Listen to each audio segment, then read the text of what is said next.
देखिए, अब उपेंद्र कुशवाहा जी की बात तो हमेशा से हास्यास्पद रही है। ठीक है, उनको जिस प्रकार की बेचैनी रहती है ना, तो वो बेचैन भारत, वो व्याकुल बहुत ज़्यादा होते हैं। उनको ये पड़ी हुई थी कि साहब हम कैसे हमको मुख्यमंत्री जी गद्दी दे दें।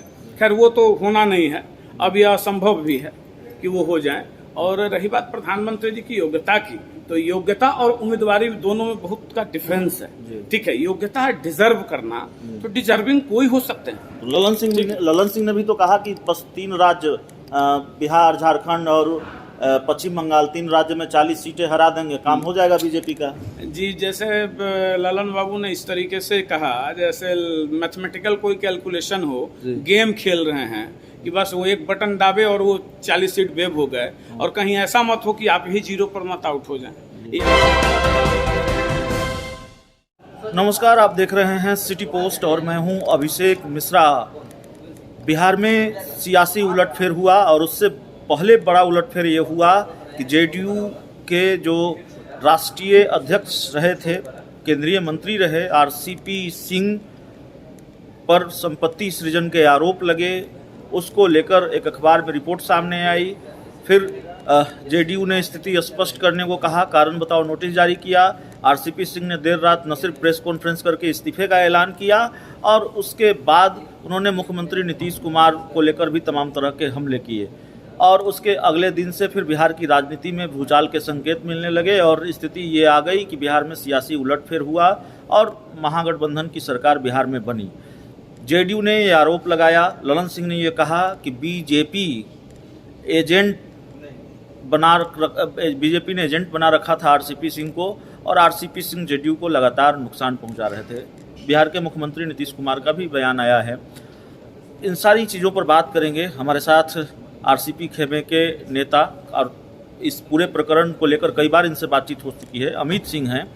अमित सिंह साहब, बिहार के मुख्यमंत्री नीतीश कुमार ने भी आज एक तरह से निशाना साधा है, जवाब दिया है और ये कहा है, एक तरह से उन्होंने क्लियर कर दिया है कि आरसीपी सिंह अपनी मर्जी से जाकर केंद्रीय मंत्री बनकर बैठ गए थे। अब देखिए, चूंकि आदरणीय मुख्यमंत्री जी ने यह बात कहा है जी, तो अब इस पर बोलने की हमारी हैसियत नहीं है जी। मैं उनकी बातों को, हमें इतनी शिष्टता है कि मैं उनकी बातों का जवाब नहीं दे सकता हूँ जी। उनकी बातों का जवाब आदरणीय रामचंद्र बाबू ही देंगे जी।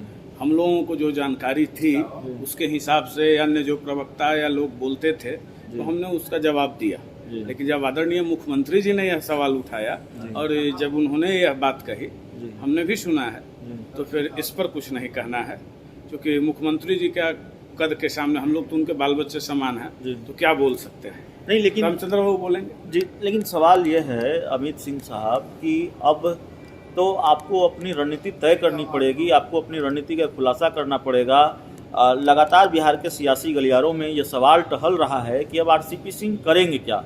महागठबंधन की सरकार बन गई, आरसीपी सिंह ने पार्टी से इस्तीफा दे दिया है। अब उनके पास आप जैसे लोग हैं, राजनीतिक पूंजी के नाम पर कुछ कार्यकर्ता हैं, विधायक सांसद तो हैं नहीं जो हमारे पास जानकारी है।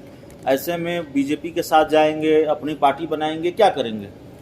देखिए, बड़ी हास्यास्पद बात है कि पहले आपको यह जानकारी होनी चाहिए जी कि यह जो गठबंधन टूटा है ना जी, इसका एकमात्र भय और एकमात्र कारण भय यह था कि अति पिछड़ा के लगभग 13-14 सांसद जो हैं वो आरसीपी सिंह जी ने उनको बनवाया, उनको टिकट दिलवाया। ठीक है, तो वो सांसद तो आरसीपी सिंह जी के हैं। आप देखें कि उपसभापति हमारे हरिवंश बाबू भाई हैं, उन्होंने भी विरोध कर दिया इन चीज़ों का, और बेसिकली रामचंद्र बाबू ही कांटा थे इन चीज़ों का।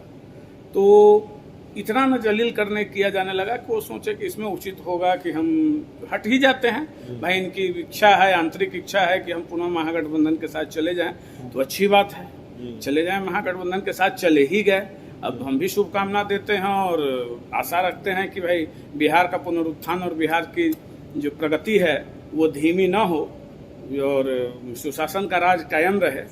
तत्काल दिखता तो नहीं है, पहले ही दिन बहुत सारा सौगात दे दिया गया है सुशासन को, लेकिन फिर भी हम रखते हैं कि ऐसा हो। लेकिन एक आखिरी सवाल, एक बात और मैं आपको बता दूं, जो आपने स्ट्रेटजी की बात कही, तो आज पटना में हम लोगों ने एक जगह बैठने का काम किया था पटना में, जो भी सर के जो पटना में बेस्ट कार्य करता है और इसके इर्द गिर्द बहुत शॉर्ट टर्म नोटिस पे कि एक प्लान हम लोगों ने बैठकर बनाया और हम लोगों ने सर को अधिकृत कर दिया कि पूरी की पूरी जो भी ग्रुप था, पूरा कमेटी था, उसमें सारे हमारे जितने भी कन्हैया बाबू से लेकर जितेंद्र नीरज जी, विपिन यादव जी, अमर सिन्हा जी, अनिल कुमार जी, श्याम पटेल जी, या जितने लोग थे, जितने भाई लोग आए थे, विभिन्न जिलों से आए थे, तो संजय मलाकार जी थे, फिर संतोष मेहता जी थे, ये सारे लोग थे और भी बहुत मतलब सैकड़ों की संख्या में लगभग 150 से 200 कार्यकर्ता जो पटना और इर्द गिर्द में रहने वाले थे वो आए थे।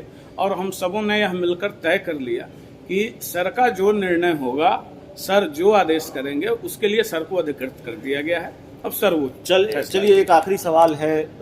जेडीयू संसदीय बोर्ड के अध्यक्ष है उपेंद्र कुशवाहा, उन्होंने कहा है कि नीतीश कुमार अगर पीएम पद के दावेदार होते हैं या प्रधानमंत्री नरेंद्र मोदी के सामने विपक्ष का चेहरा होते हैं तो कड़ी टक्कर दे पाएंगे प्रधानमंत्री नरेंद्र मोदी को।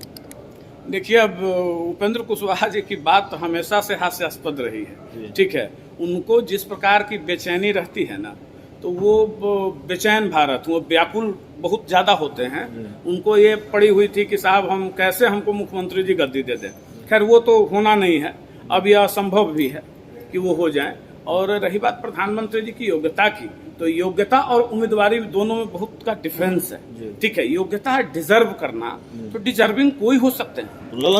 ललन सिंह ने भी तो कहा कि बस 3 राज्य बिहार, झारखंड और पश्चिम बंगाल, 3 राज्य में 40 सीटें हरा देंगे, काम हो जाएगा बीजेपी का। जी, जैसे ललन बाबू ने इस तरीके से कहा जैसे मैथमेटिकल कोई कैलकुलेशन हो, गेम खेल रहे हैं कि बस वो एक बटन दाबे और वो 40 सीट वेव हो गए, और कहीं ऐसा मत हो कि आप ही 0 पर मत आउट हो जाएं।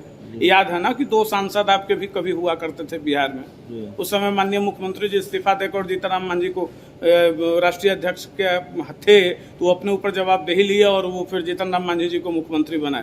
तो वक्त का इंतजार कीजिए, वक्त बलवान होता है। राष्ट्रीय अध्यक्ष जी, मैं पुनः आपसे कहूंगा कि इतना भी ओवर कॉन्फिडेंट नहीं होना चाहिए। जमीन पर जब जाएंगे ना, वक्त का इंतजार कीजिए। लेकिन लोग आरसीपी सिंह की तरफ भी देख रहे हैं, आरसीपी सिंह के खेल का भी इंतजार कर रहे हैं। कोई खेल होगा क्या? ऐसा है कि हमने कोई खेल अभी तक नहीं किया, मैं आपको बता दूं। करेंगे पूरी ईमानदारी से, डंके की चोट पर मैं कह रहा हूं कि जनता दल यू का कोई भी व्यक्ति अगर यह प्रमाणित कर दे कि आरसीपी सिंह जी ने किसी विधायक को तोड़ने का प्रयास किया, फोन किया और एक क्या वोनी मोनी क्या कर रहा था, वो सब तो फेक बात है, ठीक है ना। लेकिन जब हम खेल करने पे, कल भी हमने कहा था कि खेल करने पे आ जाएंगे तो फिर बड़ी मुश्किल होगी, और खेल तो करेंगे। स्पष्ट कर रहे हैं कि खेल तो होगा, राजनीतिक तौर पे खेलेंगे। हम लोग राजनीतिक जीवी लोग। आपकी बल्लेबाजी अभी बाकी है? हाँ, बल्लेबाजी तो हमारी बाकी है अभी तो पूरा। तो चलिए, क्रिकेट को राजनीति की तरह, माफ कीजिएगा, राजनीति को क्रिकेट की तरह अनिश्चितताओं का खेल कहा जाता है। बिहार की राजनीति में खूब बैटिंग बॉलिंग हो रही है, तो एक तरफ से बल्लेबाजी हुई है, दूसरे तरफ की बल्लेबाजी अभी बाकी है। देखिए